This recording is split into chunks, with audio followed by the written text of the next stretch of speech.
Fish on, fish on. Get you.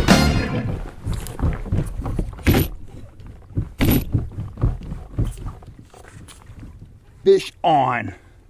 12 feet deep, guys. We got them dialed. We got the pattern. We got the pattern.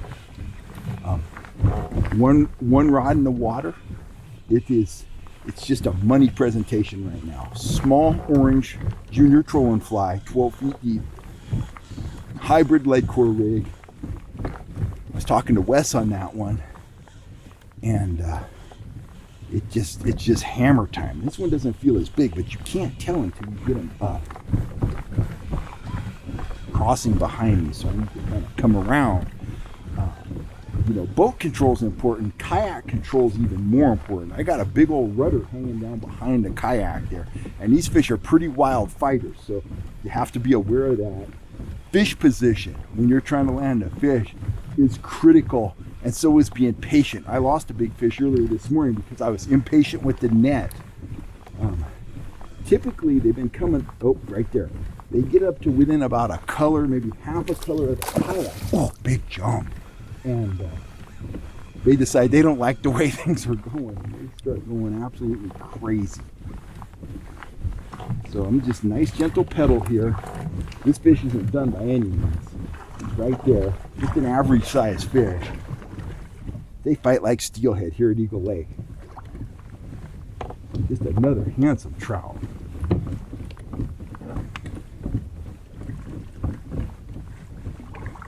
Man, oh man, what a beauty. Right there, just like that. Man, that's what Eagle Lake's all about, guys. Look at that fish. Whew. I'll pop him off the hook and we'll get him back in the water. I kept one for the table. Well, he really wanted it. It's way down in his mouth. Not throat hooked or anything. It's just down in his tongue.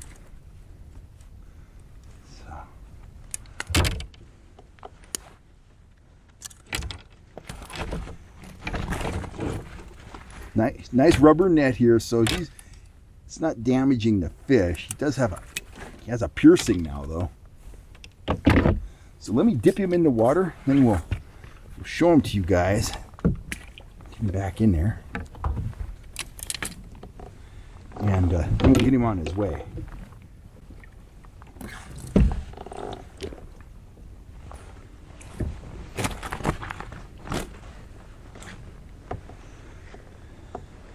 Look at that amazing trout.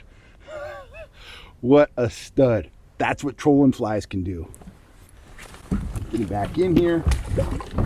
You see a little bit of blood there. That is not from the gills. That's from his tongue.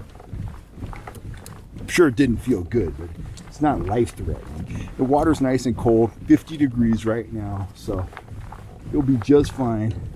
Take the extra couple minutes to revive him in the net. He'll let you know when it's time. He'll start trying to swim out of it. There he goes, right there. There he goes. And down he goes. Beautiful. Whew. Howdy guys, Cal Kellogg here. We are going to talk about trout and water temperature, and what you can expect based on the water temperature in terms of the reactions of the trout to your baits and lures. But before we do that, welcome back to the channel for all you regular viewers out there. And if you're new to the channel, please take a second to hit that subscribe button and that bell notification, and you'll always know when I'm here on YouTube talking about trout fishing. So this week I had some great trout trips, some great guide trips up at Collins Lake. We smacked the fish pretty good. We got some rainbows, we got some lightning trout, smiles all around, but it wasn't easy. Conditions were challenging because the water temperature was dropping. Now I had a fella on the boat. He asked me, what's the water temperature? This was yesterday. I said, well, the water temperature right now is 62 degrees. That's down 2 degrees overnight. Yesterday morning, it was 64 degrees. Now, today, 24 hours later, it's 62 degrees. He says, that should be great. That should be awesome. The colder it gets, the more the trout like it. Yes, that's true. Big picture, global statement, absolutely 1000% correct. But let me tell you a little story about a bass fishing trip, and it'll relate back to trout, okay? I was out with the great Randy Pringle in the California Delta, and in the middle of summer, and we wanted to fish frogs. We wanted to fish for aggressive bass. We wanted to throw those surface frogs out there, work them across the mats, and get those big explosions and have a lot of fun. But when I got there, the water temperature, I can't remember exactly what it was, but it was warm. It was like 75 degrees, 74 degrees, something like that. Might have been higher than that. It might have been 78 degrees. Bottom line is, its water was warm. It was well within largemouth bass's comfort zone. But it had dropped a couple degrees in a couple days. And Randy told me, temperature drop is going to impact the bite. We're going to catch a lot of fish today.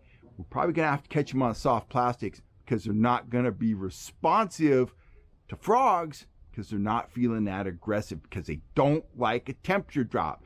And he said, remember, and he's an expert fisherman, way more knowledgeable than me. He said, I don't care what fish species you're fishing for, even if the water temperature remains in the fish's comfort zone, fish do not like temperature drops. It makes them lethargic. And that is 1,000% true with trout, okay? Now, rainbow trout, they'll be up on the surface. Anytime you have a surface temperature of 65 degrees or less, you can bet that at some point during the day, you're going to have rainbows right under the surface chop. That's a given. I've seen it for, 40 years. 65 or less, you can count on some rainbows being up near the surface, okay? So they're very comfortable at that temperature. Ideal temperature for a rainbow trout, if you had a thermostat on the lake, 56. They love 56 degree water. That's prime water temperature for trout. And they're pretty active all the way down into the high 40s. Once you, here in California at least, when you get down, below the high 40s, when you get down below 48 degrees or so, they tend to get a little lethargic. They can still be caught, but they get a little lethargic.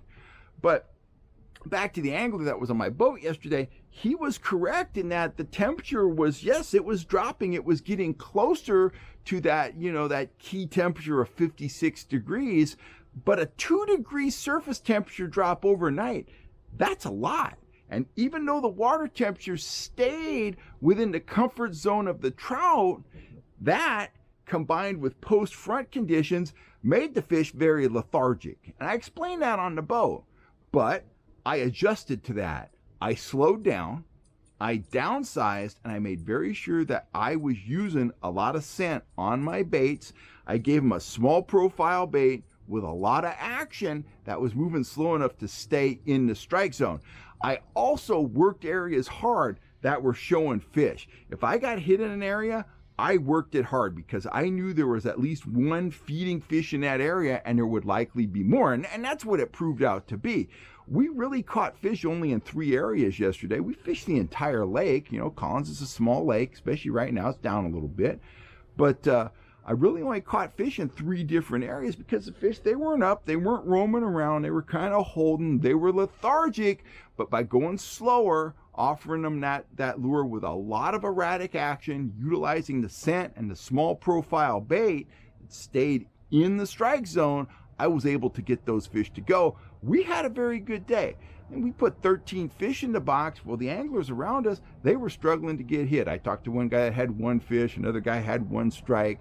It just wasn't a good day for most people, but that's because they weren't reading the conditions and they weren't adjusting their approach. Remember, you've always got to adjust your approach to the temperament of the trout. Take their temperature, see what they're willing to do. Are they willing to chase? Do the conditions indicate that they would be willing to chase? When you've got a declining temperature and a retreating front, that's not the time to go out and power troll. That's the time to pull in your wings, slow down, downsize, and bust out that Procure because you need to be using a lot of it.